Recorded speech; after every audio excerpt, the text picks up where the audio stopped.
All right. First of all, I thought defensively we were pretty good. We held them to their season lows, 35 from the field and 24 from three. A good sign of what we are capable of being defensively. As you can see and as you can tell, we beat a team by 20 and didn't play well, didn't play great. That shows me that we have a lot of room to grow and get better. We just got to every single day, and it starts with our confidence, it starts with our work ethic, it starts with our energy. But we are a capable team of beating people, but we have to understand the responsibility and the obligation that each person has to make sure that we're a good team. Questions?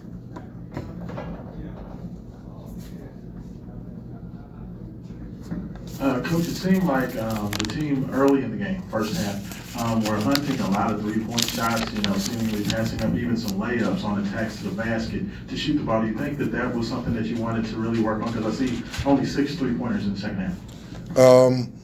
To be honest with you, I'm trying to give them freedom. As long as the ball moves and we get lane touches and we kick it out, I'm good with the threes. I need them to make some of them so that they feel good about it. Guys, if I could have all of you come to practice and watch us shoot the ball, you'd be shocked. Like how well we shoot the ball in practice. And then I got to get them over the way they're shooting it in the game. I need them to believe that they're going to make shots. I need them to execute their shot, make shots. We are a way better team than what we're shooting right now and a better scoring team.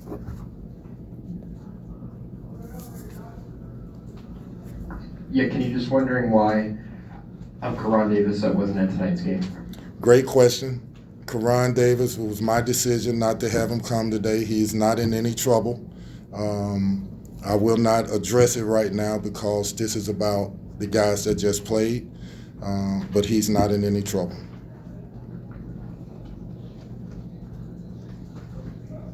Seemed like you also tightened the rotation, played 7 guys. Was that intentional or just the way the game unfolded?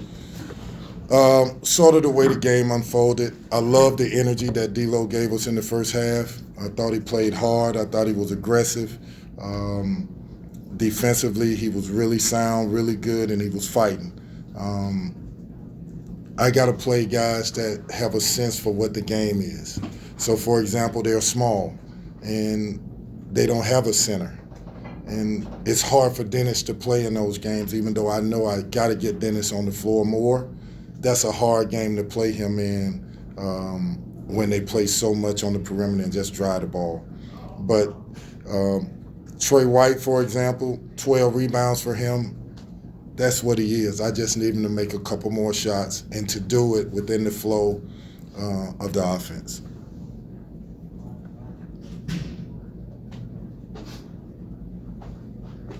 Kenny, how much do you think, looking at Sunday and Monday's game, a little bit of uptick in competition, how much do you see that as maybe a barometer of where you guys are? I'm looking at it like, we got to go out and fight. They're going to see this team, us. We're going to see exactly how hard you got to play possession by possession. You can't, like we were up 20 and it should have been 28. We were up 15 and it should have been 27. You know what I mean? Like we got casual at times. Well, against those kind of teams, when you're up 4, you better try to get it to 8. When you're up 6, you better try to get it to 10. Because if not, they're going to take advantage of you and they're going to take the lead. They're a big-time program, Texas is. They're big-time athletes. This is going to be a great test for us to see exactly where we are. Coach, Tyler and Sky combined for 2 assists, 6 turnovers today. Not great in the assist-turnover ratio. What do they need to do to be more effective to make plays for others? I need them to be to see the play before it happens, more decisive. I think a lot of their turnovers come off of being indecisive. So, for example, the ball's not in their hands, and when it hits their hands, they're like setting it up and then trying to go instead of hit the hole, hit a gap, drive the ball as soon as it hits your hand and you see it before you catch the ball, and then make quick decisions and make sound decisions. Don't try to invent. Kenny, when you look at this team, throughout the game, you were immediately yelling go when they were rebounding the ball. How much is this team playing at the pace that you want them to? And I guess how far away are they being at the level that you like to see? Listen, I like this team. I like us in transition. I like our versatility. We're going to be, and I hate to say it like this and put this on them, but it is what it is. When JJ brings his energy, when Brandon brings his physicality and energy and fight, we're going to be a really good team. When Trey White and Sky and Mike James play basketball with confidence and instinctively and just reacting to what goes on the court, they're young. Really, you could say they're sort of like freshman, sophomore mix. They're not really true sophomores, some of them. But when they get all of this down, and it's going to be all year, but at some point they're going to get it down. And when they do, we're going to be a pretty good team. Go ahead, Brent. Hey, Kenny, Rich, a couple times you said confidence and trying to teach guys confidence. How do you teach a young team confidence, especially when maybe a lot of the noise around is trends negative or whatever it may be? Great question. For me, when I've been around great players live with an edge. And I hate to say it like this, there's a fear of failure. And that fear of failure drives them, moves them to be desperate in their work, in their process. I can give you an example of a player that I had one time that was losing confidence in his game.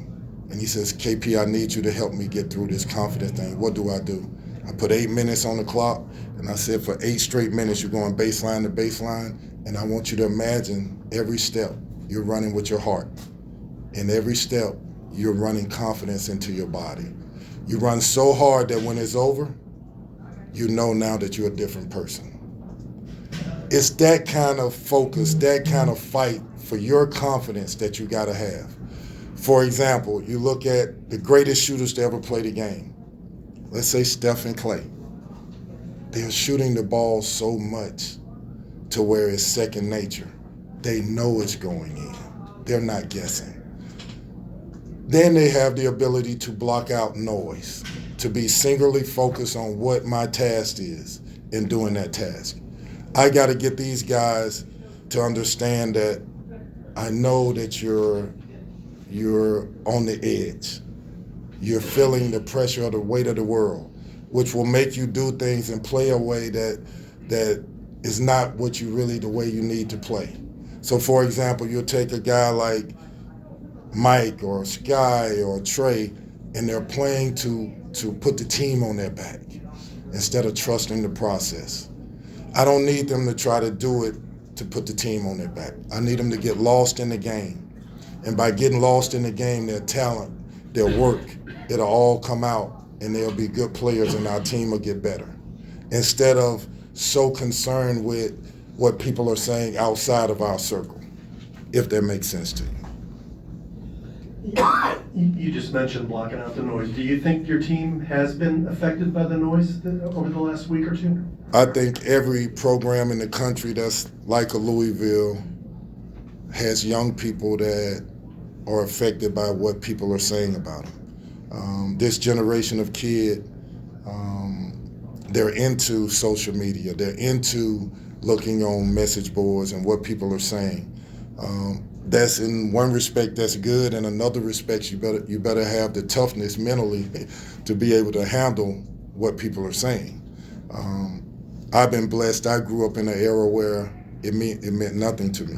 I'd never been on a message board. I wouldn't know what people are saying about me. I don't get involved in that.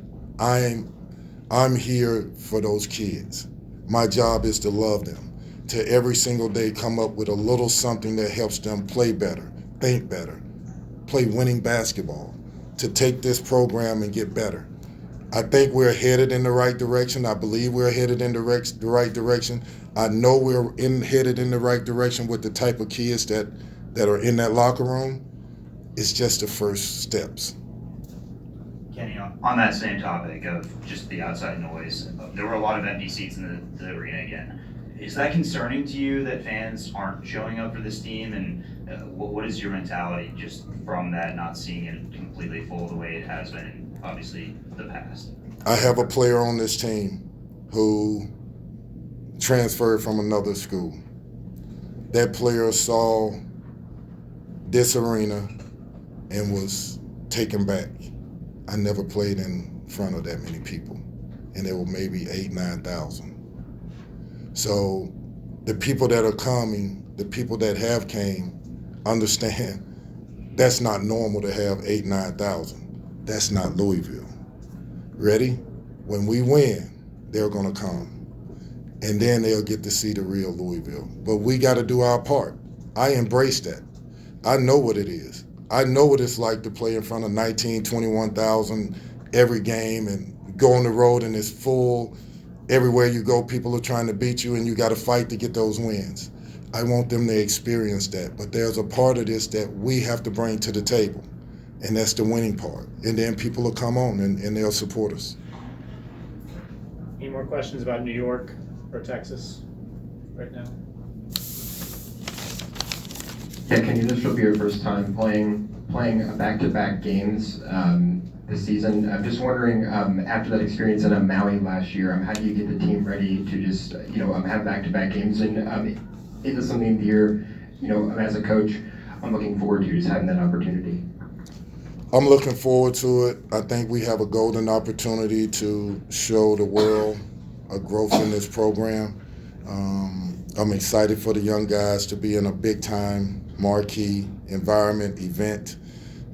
You look at Texas, you look at Indiana, you look at Connecticut, who won the championship last year. I mean, guys, that's the elite of the elite. And these young kids are getting an opportunity to be in that forum, in that event, with those type of teams. It's a learning experience, and so I'm really excited about it. I want my players to play really well, and then we'll see what happens. Anything else for Coach? All right, thank you. Thank you.